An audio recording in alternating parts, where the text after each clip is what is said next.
No supply lines. No hot meals. No grocery stores for hundreds of miles.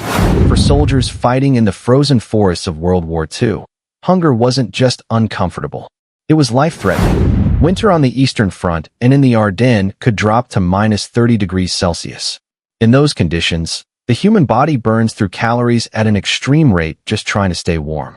A soldier needs 4,000 to 5,000 calories per day just to survive, let alone fight. But when supply convoys are delayed by snow, when roads are bombed out, when you're cut off behind enemy lines, those rations don't arrive. And the forest becomes both your battlefield and your lifeline. In the winter of 1941, German soldiers advancing into Soviet territory found themselves trapped in forests with dwindling supplies. Soviet troops defending their homeland faced similar desperation. And 3 years later, American soldiers in the Battle of the Bulge would learn the same harsh lesson. When the food runs out, you adapt or you die. This is the story of how World War II soldiers survived in frozen forests when standard rations disappeared. How they hunted, foraged, and improvised meals in some of the coldest, most hostile environments on Earth. And how food, or the lack of it, shaped the outcome of entire campaigns. The Eastern Front stretched over 1,800 miles from the Arctic Ocean to the Black Sea. Much of it was dense forest, swamp, and wilderness. The Ardennes forest in Belgium and Luxembourg covered 3,600 square miles of thick woods and steep valleys. These weren't parks with marked trails and ranger stations. These were wild, unforgiving landscapes where armies of millions clashed in temperatures that could kill an unprepared man in hours. Forests in winter are deceptive. They look peaceful under snow, but they're some of the harshest environments for human survival. The temperature drops faster under tree cover at night. Wind chill cuts through any clothing. The ground freezes solid, making it nearly impossible to dig in. And visibility shrinks to maybe 50 meters in thick woods, turning every movement into a gamble. For soldiers, these forests became prison and refuge at the same time. They offered concealment from enemy aircraft and observation. They provided firewood and shelter from wind. But they also isolated units from supply columns, scattered formations across miles of trackless terrain, and hid dangers around every snow-covered tree. Food scarcity in these conditions wasn't an inconvenience. It was a crisis that affected every aspect of military operations. A hungry soldier can't march as far, can't dig a foxhole as fast, can't aim as steadily, can't think as clearly. After 3 days without adequate food, physical performance drops by 25%. After a week, soldiers become walking casualties, vulnerable to disease, injury, and enemy action. The German Wehrmacht learned this the hard way. In the autumn of 1941, they launched Operation Typhoon, the final push to capture Moscow before winter. The plan assumed a quick victory, with soldiers living off captured Soviet supplies and regular deliveries from Germany. But the offensive stalled just short of the city as temperatures plummeted and Soviet resistance stiffened. Supply trucks that were supposed to arrive daily took a week to make the journey through mud, then snow, then ice. By December, German units outside Moscow were starving. Soldiers ate their emergency iron rations, then whatever they could find in abandoned villages. Then they started slaughtering horses. By January 1942, some units had lost more men to starvation and cold than to combat. Soviet soldiers faced their own nightmare. During the Great Retreats of 1941, entire armies were encircled and cut off. The Vyazma pocket trapped over 600,000 Soviet troops in October 1941. Surrounded in forests west of Moscow, they had virtually no food supplies. Those who escaped did so by living off the land, eating bark, roots, and whatever small animals they could catch. The Battle of the Bulge in December 1944 brought similar horrors to Western soldiers. When German forces smashed through American lines in the Ardennes, they cut off multiple units. The 101st Airborne Division, surrounded at Bastogne, had to stretch rations designed for 4 days across an entire week. Forward observation posts and isolated platoons in the forest had it worse. Some went 3 or 4 days with almost nothing to eat, in temperatures that dropped to minus 20 Celsius. These weren't isolated incidents. These were the defining conditions of winter forest warfare in World War II. And every soldier who fought in these conditions had to become, at least partially, a hunter, forager, and survival expert. The ones who couldn't adapt grew weak.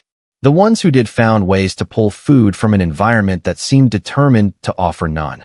Before we look at what soldiers did when supplies ran out, we need to understand what they were supposed to be eating and why that system collapsed so completely in winter forests. Every army in World War II had a standard field ration system, carefully designed by nutritionists and quartermaster corps. The Germans had their Eisern ration, the iron ration, a sealed emergency tin that every soldier carried. It contained hardtack biscuits, canned meat, coffee substitute, and salt. It was meant to be opened only on an officer's orders, a last resort meal that provided about 1,200 calories. For regular field rations, German soldiers received bread, canned meat, butter or lard, cheese, and ersatz coffee. When supply lines functioned properly, they got around 3,000 calories per day. Field kitchens, mobile cooking units pulled by horses, prepared hot meals once or twice daily, stews and soups served in mess tins. Soviet rations were simpler but substantial. The daily allocation included 800 grams of rye bread, the foundation of every meal. Soldiers also received kasha, porridge made from buckwheat or millet, canned fish or meat, usually herring or beef, sugar, and tobacco. The bread ration was sacred. Soldiers would carefully divide their daily portion, eating some immediately and saving the rest. Soviet field kitchens served hot soup or stew when possible, thin but warm, a psychological boost as much as a nutritional one. American troops ate better than most. K-rations came in waxed cardboard boxes, one for breakfast, lunch, and dinner. Each contained canned meat, crackers, candy or chocolate, powdered coffee or lemon drink mix, cigarettes, and matches. C-rations, larger cans meant for less mobile situations, included meat and beans, meat and vegetable hash, or meat and spaghetti. With additional supplements, American soldiers could get 3,500 to 4,000 calories per day when supply lines worked. But here's the problem. These ration calculations were based on moderate activity levels and temperate climates. They didn't account for extreme cold. The human body, in freezing conditions, burns calories at a drastically higher rate. Shivering alone can triple your metabolic rate. Hauling equipment through deep snow requires enormous energy expenditure. Fighting while cold depletes energy reserves even faster. Studies conducted after the war showed that soldiers operating in extreme cold needed between 4,500 and 6,000 calories per day just to maintain body weight and combat effectiveness. The standard rations provided barely half that. Even when supplies arrived on time, soldiers were operating at a caloric deficit. When supplies didn't arrive, the deficit became catastrophic. And in winter forests, supplies rarely arrived as planned. The infrastructure of military logistics, impressive under normal conditions, fell apart in the cold. Roads that existed on maps disappeared under snow. Rivers used for transport froze solid or became clogged with ice. Railways, the backbone of supply for all sides, were constant targets for partisan attacks and bombing runs. Trucks were particularly vulnerable. The Wehrmacht relied heavily on captured vehicles from across Europe, French, Czech, Polish, Soviet trucks that used different parts and required different fuel. In extreme cold, these vehicles refused to start. Oil thickened to sludge. Fuel lines froze. Batteries died overnight. Maintenance crews worked around the clock just to keep a fraction of the transport fleet moving. Horses, used extensively by German and Soviet forces, suffered terribly. The German army entered the Soviet Union with over 600,000 horses. They needed fodder, grain, and hay, transported by the same failing logistics system that struggled to feed the men. As winter arrived, horses starved by the thousands. Dead and dying horses lined the roads leading east. The ones that survived were often slaughtered for meat. Soviet supply lines faced different but equally severe problems. The German advance in 1941 had overrun huge portions of Soviet territory, including major agricultural regions and transportation hubs. The Soviets had to rebuild supply networks from scratch, often under fire, in temperatures that froze fuel and shattered steel. Air supply was theoretically an answer, but winter weather made flying incredibly dangerous. Heavy cloud cover, snow, fog, and ice limited visibility and grounded aircraft for days at a time. When planes did fly, they faced the challenge of finding small, scattered units in vast forests. Drop zones were difficult to mark and often overshot. Supplies meant for one unit ended up miles away, in enemy hands, or smashed on impact with frozen ground. The result was predictable. Units at the end of long supply chains, fighting in remote forest positions, went hungry. Not occasionally, but routinely. A regiment might receive half rations one day, quarter rations the next, nothing the day after. Officers had to make brutal calculations about how to distribute inadequate food among hundreds of men. Priority went to combat troops on the front line. Support units, already spread thin, got even less. Wounded soldiers in field hospitals sometimes received smaller portions than healthy troops, a grim calculus based on who could still fight. Headquarters units, closer to supply depots, ate better than forward positions, creating resentment and tension. Soldiers learned to never throw anything away. Stale bread was soaked in water or snow melt and eaten. Crumbs were collected and mixed into soup. Fat from canned meat was saved and spread on bread or added to porridge. Nothing with any caloric value was wasted. But conservation only goes so far. When you're burning 5,000 calories a day and receiving 1,500, your body starts consuming itself. Soldiers lost weight rapidly. Faces became gaunt. Uniforms hung loose. Strength faded. And the forest, hostile and frozen, became the only place left to look for food. When rations ran out, soldiers turned to the forest itself. But winter forests are not generous. Most plants are dormant. Most animals are hibernating or have migrated. What remains requires knowledge, effort, and often desperation. The soldiers who survived were the ones who learned fast and adapted faster. Hunting became a critical skill, even though most soldiers weren't hunters before the war. Small game was the primary target because it was abundant and didn't require heavy weapons. Rabbits and hares were everywhere in European forests. They stayed active through winter, feeding on bark and frozen vegetation. A single rabbit could provide 800 to 1,000 calories of lean meat, enough to supplement several men's rations for a day. Soviet troops had a significant advantage here. Many came from rural areas where hunting and trapping were normal parts of life. They knew how to read animal tracks in snow, how to identify game trails, and where animals sheltered during the day. Urban soldiers watched and learned. Veterans taught recruits how to set simple snares using wire from telephone lines or cord scavenged from parachutes. A basic snare is just a loop placed along a trail at the right height. The animal runs through, the loop tightens around its neck or body, and it's caught. Soldiers learned to place snares near burrows, along fence lines, and at natural bottlenecks where animals had to pass. Checking snares became part of the morning routine, like checking ammunition or cleaning weapons. German soldiers, especially those from hunting regions in Bavaria, the Black Forest, and East Prussia, organized small hunting parties when tactical situations allowed. An officer might authorize 3 or 4 men to take rifles and spend a few hours hunting near camp. The risk of giving away positions with gunfire had to be weighed against the benefit of fresh meat. Often, soldiers used only 1 or 2 rounds, waiting for perfect shots to minimize noise. Birds were harder targets, but still valuable. Crows, ravens, magpies, and woodpeckers stay active in winter. They're smart, cautious, and difficult to approach. Soldiers used breadcrumbs or bits of food as bait, setting up ambushes near feeding sites. A crow isn't much meat, maybe 300 calories, but when you're starving, it's a feast. Every bit counted. Rifles weren't the only hunting tools.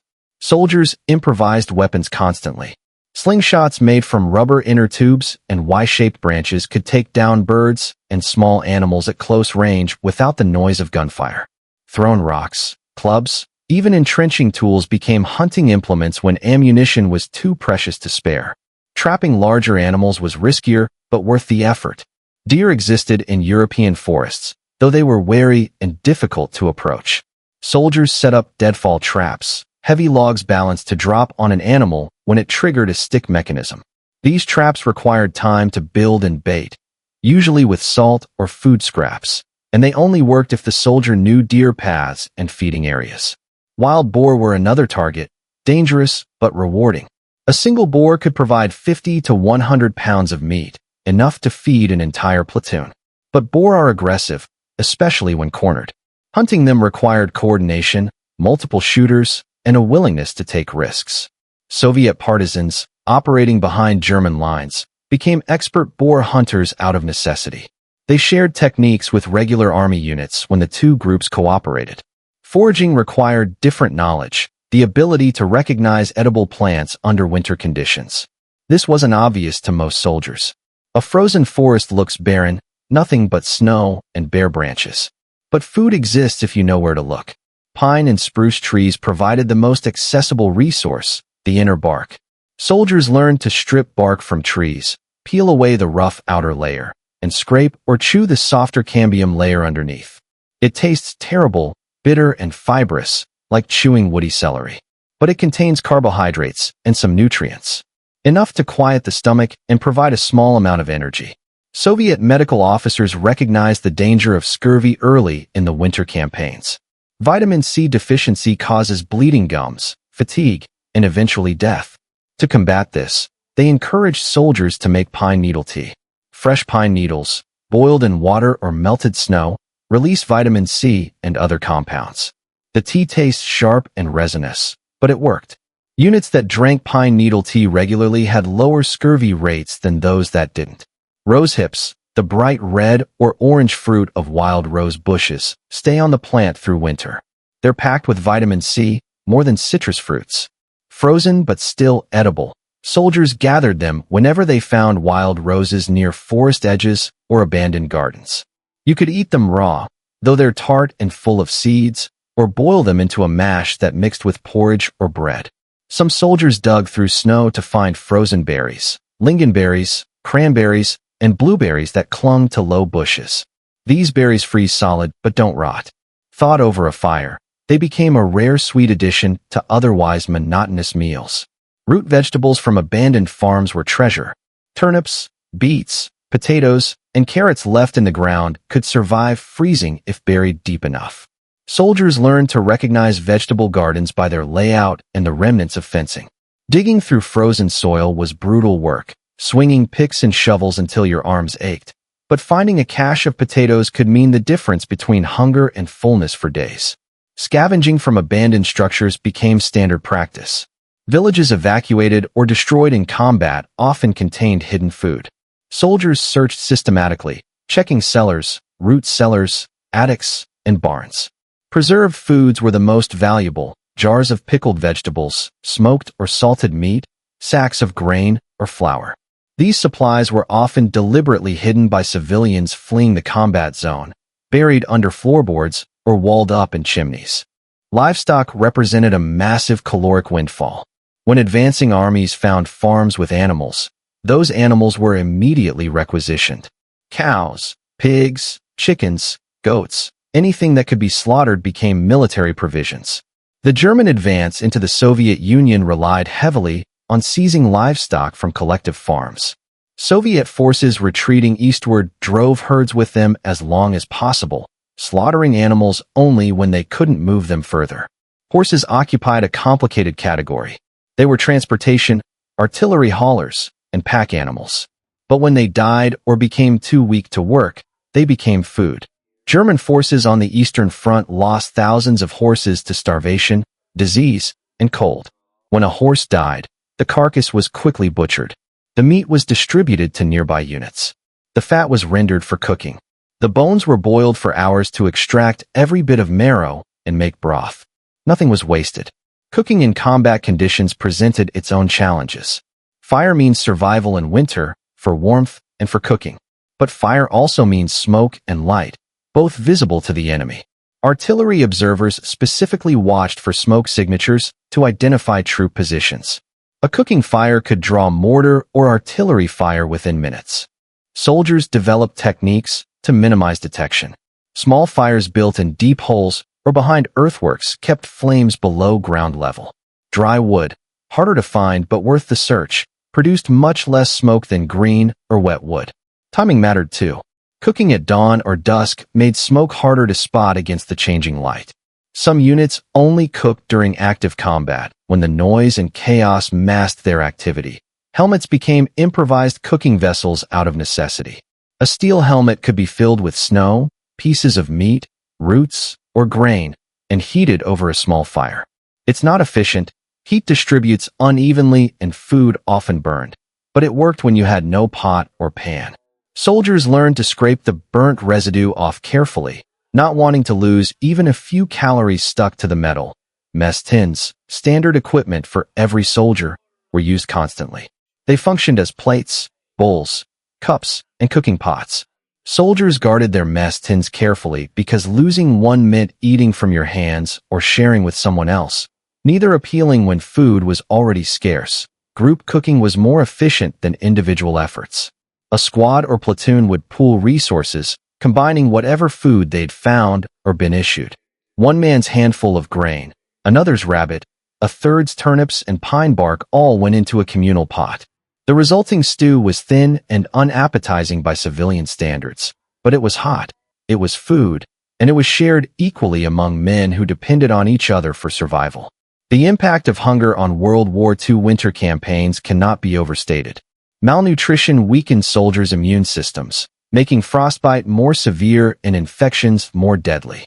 Cognitive function declined, slowing reaction times and impairing judgment in combat situations where split-second decisions meant life or death. German forces during the winter of 1941 to 1942 suffered as much from starvation and cold as from Soviet bullets. Entire divisions were rendered combat ineffective not because they lacked weapons or ammunition, but because the men were too weak to fight. Medical reports from Army Group Center described soldiers unable to march more than a few kilometers per day. Officers reported men collapsing from exhaustion during routine patrols. Frostbite cases skyrocketed because malnourished bodies couldn't generate enough heat to protect extremities.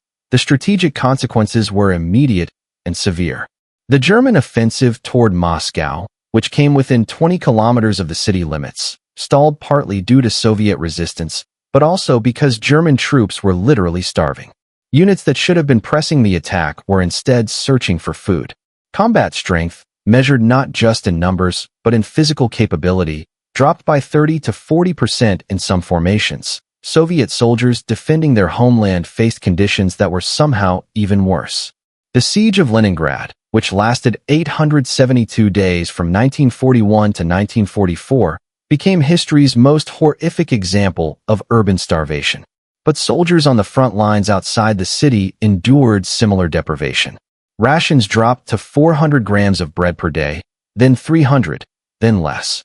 Frontline troops supplemented with whatever they could hunt or forage from the frozen forests surrounding the city. Reports from Soviet archives describe soldiers eating leather belts after boiling them soft. Wallpaper paste, made from flour-based adhesive, was scraped from buildings and eaten. Sawdust was mixed with flour to stretch bread rations. Anything remotely organic was tested as potential food. These weren't isolated acts of desperation. These were widespread survival strategies employed by thousands of men simultaneously. The psychological toll was profound. Hunger doesn't just weaken the body. It dominates the mind. Soldiers thought constantly about food, dreamed about meals, talked endlessly about what they would eat when the war ended. This obsession with food is well documented in letters and diaries from all sides. Men who survived later described how hunger became the central fact of existence, more immediate than fear of death, more pressing than loyalty to cause or country. American forces in the Ardennes during the Battle of the Bulge experienced their own version of this nightmare, though generally for shorter periods. When German forces encircled Bastogne in December 1944, the 101st Airborne and attached units had to survive on drastically reduced rations. Supply drops were attempted but hampered by weather and German anti-aircraft fire. What got through wasn't enough. Soldiers in isolated positions throughout the Ardennes forest had it worse. Small units, observation posts, artillery spotters, and reconnaissance patrols found themselves cut off without supply for days. They survived by scavenging from Belgian farms, hunting in the forest, and rationing whatever they'd carried into position. Some units went 3 or 4 days with almost nothing, in temperatures that plunged to -20 Celsius. The difference in outcomes between well-fed and starving troops was measurable. American units that maintained even reduced rations fought more effectively than German units that were literally starving by late December 1944. The German offensive, which initially achieved surprise and significant gains, eventually collapsed partly because Wehrmacht soldiers lacked the physical strength to sustain the attack. Hunger was as much a factor in the German defeat as Allied firepower. Medical studies conducted during and after the war provided hard data on malnutrition's effects. Soldiers who lost more than 15% of their body weight showed marked decreases in strength, endurance, and coordination. Those who lost 20% or more often couldn't perform basic military tasks. Marksmanship declined. Reflexes slowed. Susceptibility to disease increased dramatically. Frostbite rates correlated directly with nutritional status. Well-fed soldiers had better circulation and could maintain core body temperature more effectively. Malnourished soldiers developed frostbite in conditions that wouldn't have affected properly nourished troops. The relationship was so clear that medical officers could predict frostbite casualties based on ration availability. Disease flourished in malnourished populations. Pneumonia, dysentery, typhus, and a dozen other illnesses spread faster and killed more readily when soldiers were weakened by hunger. Field hospitals filled with men whose primary diagnosis was starvation, compounded by whatever else had gone wrong. The soldiers who survived these frozen forests did so through a combination of prior knowledge, rapid learning, and extraordinary resilience. Rural soldiers taught urban ones. Veterans taught recruits. Small pieces of survival knowledge spread through armies. Unofficial education that kept men alive when official supply systems failed. They learned which bark to eat and which was toxic. They learned to recognize animal tracks and predict movement patterns. They learned to cook without giving away positions and to share resources when sharing meant everyone survived instead of some thriving while others starved. These lessons were paid for in suffering and written in hunger, but they worked. Food shaped strategy at every level of command. Generals planning offensives had to consider not just enemy dispositions and terrain, but whether their men could be fed during and after the attack. Some operations were delayed or canceled entirely because logistics officers couldn't guarantee adequate supply. Defensive positions were chosen partly based on proximity to potential food sources, villages, farms, or forests with game. The frozen forests of World War II taught lessons that military planners study to this day. Logistics matter as much as firepower. Soldiers are biological organisms with biological needs that can't be ignored. And hunger, given enough time, defeats even the most determined army. The forests are silent now. The battlefields have become peaceful woods again, dotted with memorials and quietly reclaimed by nature. But the stories remain. Stories of men who found food where there seemed to be none, who adapted to impossible conditions and survived through ingenuity and shared knowledge, who learned that in the end, survival often comes down to the most basic human need, something to eat.